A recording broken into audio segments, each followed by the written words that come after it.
Assalamualaikum Lekas. warahmatullahi wabarakatuh. Sebelumnya saya ucapkan terima kasih untuk semua yang telah ikut serta dalam pembuatan video ini, video yang berjudul penyuluhan pranikah.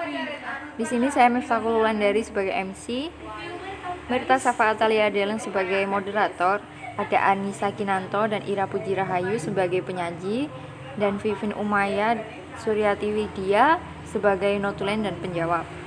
Untuk mempersingkat waktu, dipersilahkan moderator untuk mengatur jalannya acara.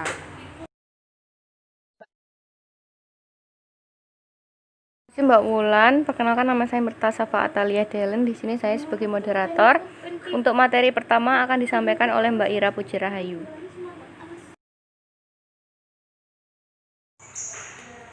Di sini kami akan melakukan penyuluhan tentang wanita pranikah. Yang pertama, WUS.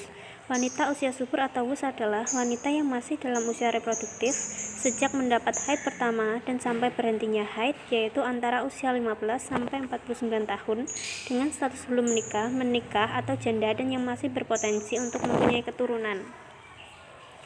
Pengertian ovulasi sendiri yaitu ovulasi adalah sebuah proses yang terjadi dalam siklus menstruasi.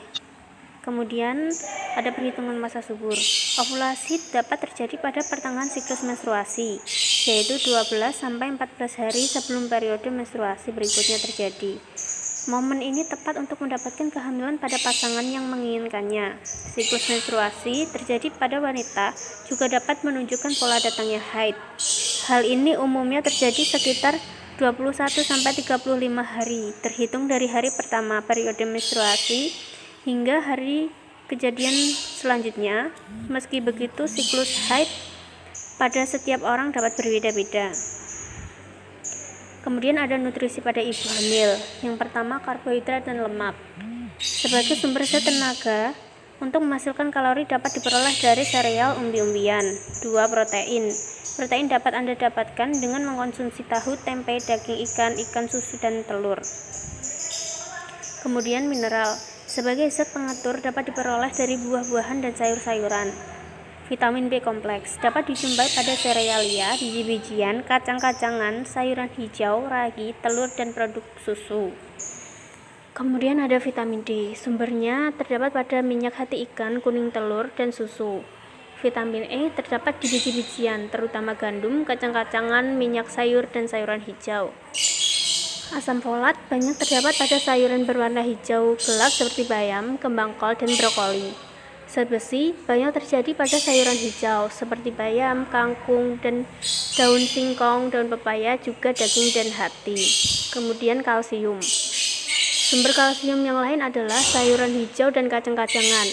Saat ini kalsium paling baik diperoleh dari susu serta produk olahannya. Susu juga mengandung banyak vitamin seperti vitamin A, D, B2, B3, dan vitamin C. Kemudian manfaat gizi seimbang pada ibu hamil. Yang pertama, untuk pertumbuhan janin yang ada dalam kandungan. 2. Untuk mempertahankan kesehatan dan kekuatan badan ibu sendiri. 3. Supaya luka persalinan lekas sembuh dalam nifas. Ada pengertian masa nifas. Masa nifas adalah masa sesudah persalinan dimulai, dari keluarnya plasenta dan berakhirnya ketika alat-alat kandung kembali seperti sebelum hamil. Masa nifas mulai 2 jam setelah melahirkan sampai 6 minggu atau 42 hari. Masalah yang sering muncul pada masa nifas, yang pertama masalah pada payudara meliputi puting susu lecet, payudara bengkak, masitis, abses payudara. Kemudian penanganannya, menyusui yang benar. Sebelum menyusui, kompres payudara dengan air hangat selama 5 menit, kemudian perawatan payudara, terus gunakan berat tanpa kawat yang menopang payudara dengan baik. Manajemen laktasi adalah suatu upaya yang dilakukan oleh ibu, ayah, dan keluarga untuk menunjang keberhasilan menyusui. Kemudian manfaat ASI bagi bayi akan dilanjutkan oleh Anissa. Selanjutnya yaitu manfaat ASI bagi bayi. Yang pertama yaitu sebagai makanan tunggal untuk memenuhi semua kebutuhan pertumbuhan bayi sampai usia 6 bulan. Yang kedua, meningkatkan daya tahan tubuh karena mengandung berbagai zat anti kekebalan sehingga akan lebih jarang sakit. Yang ketiga, melindungi anak dari serangan alergi. Yang keempat, mengandung asam lemak yang diperlukan untuk pertumbuhan otak sehingga bayi lebih pandai. meningkatkan daya penglihatan dan kepandaian bicara, membantu pembentukan rahang yang bagus, menunjang perkembangan motorik sehingga bayi akan cepat bisa berjalan. Upaya pencegahan umum COVID-19 yang dapat dilakukan oleh ibu menyusui.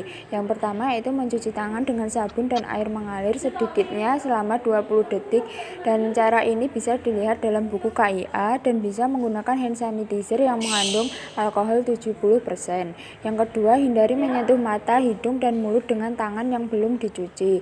Yang ketiga, sebisa mungkin hindari kontak dengan orang yang sedang sakit. Yang keempat, saat sakit tetap gunakan masker, tetap tinggal di rumah atau segera ke fasilitas kesehatan yang sesuai, jangan banyak beraktivitas di luar. Yang kelima, tutupi mulut dan hidung saat batuk atau bersin dengan tisu. Buang tisu pada tempat yang telah ditentukan. Bila tidak ada tisu, lakukan batuk sesuai etika batuk. Yang terakhir atau keenam, bersihkan dan lakukan disinfeksi secara rutin permukaan dan benda yang sering disentuh. Selanjutnya yaitu mengenai gizi. Gizi adalah elemen yang terdapat dalam makanan dan dapat dimanfaatkan secara langsung oleh tubuh seperti halnya karbohidrat, protein, lemak, vitamin, mineral, dan air. Penyebab gizi kurang yaitu yang pertama, jumlah makanan yang dimakan kurang. Yang kedua, jenis bahan makanan tidak seimbang, makan tidak teratur, penyakit, dan anak banyak jajan di luar. Tanda dan gejala gizi kurang. Yang pertama, berat badan kurang dari normal atau kurus, nafsu makan berkurang, kurang bersemangat, mata pucat, mudah lelah, malas beraktivitas. Selanjutnya, peran makanan bagi balita. Di dalam makanan terdapat 6 jenis zat gizi, yaitu karbohidrat, lemak, protein, vitamin, mineral, dan air. Zat gizi ini diperlukan bagi balita sebagai zat tenaga, zat pembangun, dan zat pengatur. Pencegahan gizi kurang. Yang pertama, dahulukan makan daripada jajan. Makan minimal 3 kali per hari dengan teratur. Yang terakhir, menu seimbang untuk balita. Yang pertama yaitu menu makan pagi, bisa menggunakan bubur, roti isi ayam, dan wortel serta susu.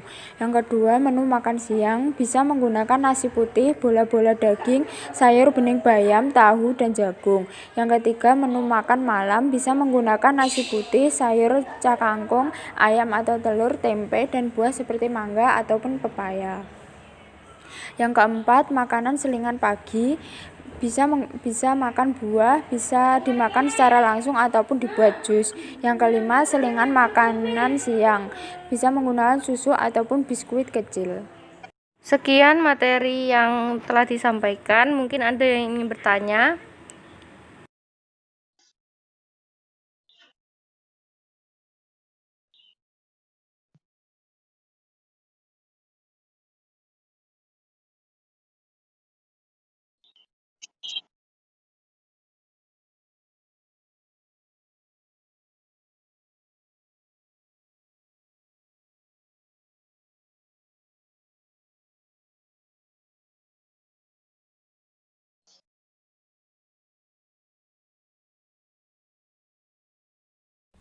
Saya ingin bertanya, perkenalkan, nama saya Rindy Agus Arya Putri, bisa dipanggil Rindy. Pertanyaannya adalah, apa manfaat asam folat pada janin, serta berapa kebutuhan asam folat per hari, dan bagaimana jika kekurangan asam folat? Baik, itu saja pertanyaan dari saya. Terima kasih.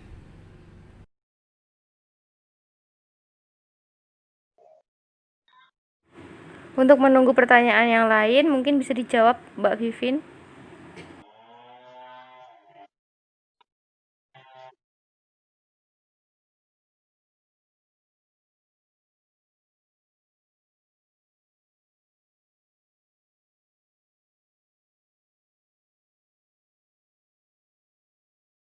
Baik, saya akan menjawab pertanyaan dari Rindy, yaitu asam folat berguna untuk perkembangan sistem saraf dan sel darah.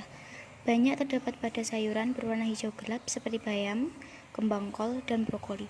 Pada buah-buahan, asam folat terdapat dalam jeruk, pisang, wortel, dan tomat. Kebutuhan asam folat selama hamil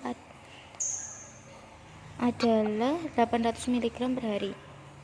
Terutama pada 12 minggu pertama kehamilan, Kebutuhan asam folat dapat mengganggu pembentukan otak sampai cacat bawaan pada susunan saraf pusat maupun otak janin. Baik, apakah ada pertanyaan lagi? Mungkin yang lain ada yang ingin bertanya.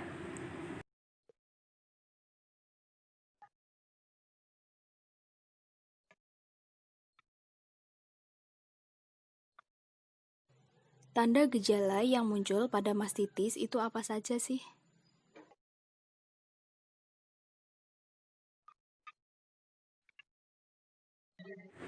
Mungkin Mbak Widya bisa menjawab.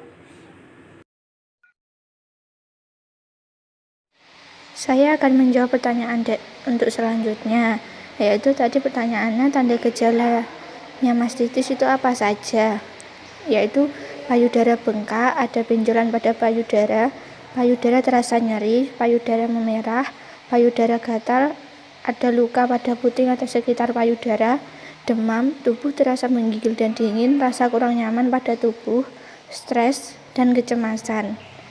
Bagaimana? Apakah bisa dimengerti?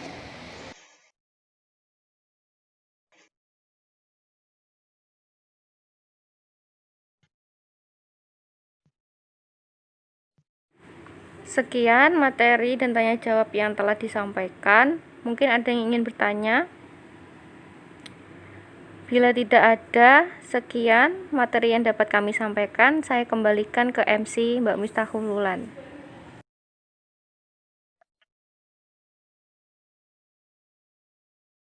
Segenap panitia mengucapkan terima kasih untuk semuanya. Semoga ilmunya bermanfaat.